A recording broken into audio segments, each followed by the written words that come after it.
मित्रों, आज मैं पुनः एक नए विषय जो सार्वभौमिक विषय है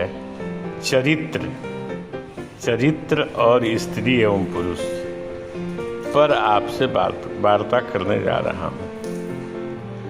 समाज में यह पाया जाता है कि सामान्यतया स्त्रियों को ही चरित्रहीन की संज्ञा दे दी जाती है। आखिर चरित्रहीन स्त्री है या पुरुष है, यह सदा से ही एक विवादास्पद विषय रहा है और इस संदर्भ में बुद्ध के द्वारा दिया गया एक बात से हम समझ सकते हैं कि चरित्रहीन पुरुष है या स्त्री। एक समय की बात है, सिद्धार्थ जो बुद्ध के रूप में परिवर्तित हो चुके थे, एक गांव में गए। उस गांव में एक बहुत सुंदर स्त्री थी। उसने बुद्ध को अपने यहाँ भोजन पर आमंत्रित किया। बुद्ध ने उसके आमंत्रण को स्वीकार कर लिया। गांव वालों को यह बड़ा ही विस्मयकारी लगा कि बुद्ध जो महात्मा बुद्ध हैं, उस चरित्रहीन नारी के यहाँ जाकर भोजन करेंगे। गांव वाले लोगों ने उनको मना किया। बात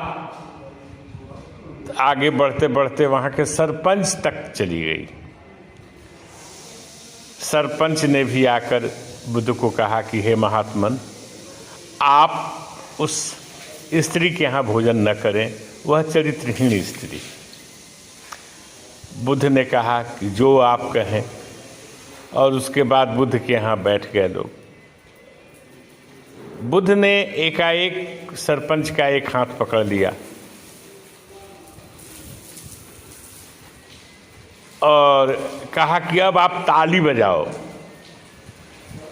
सरपंच हंसने लगा, कहा कि महात्मन, आपने मेरा एक हाथ पकड़ लिया है, एक हाथ से ताली नहीं बजेगी।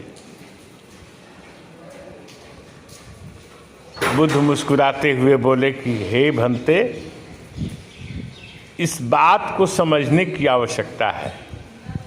कोई भी स्त्री चरित्रहीन हो ही नहीं सकती है अगर उसको पुरुष का साथ नहीं मिले। जैसे एक हाथ से आप ताली नहीं बजा सकते हैं, वैसे ही कोई स्त्री या पुरुष चरित्रहीन अकेले नहीं हो सकता है। इसलिए समाज में यह जो भावना घर कर गई है कि स्त्री चरित्रहीन होती है, बात वस्तुतः वैसी नहीं है।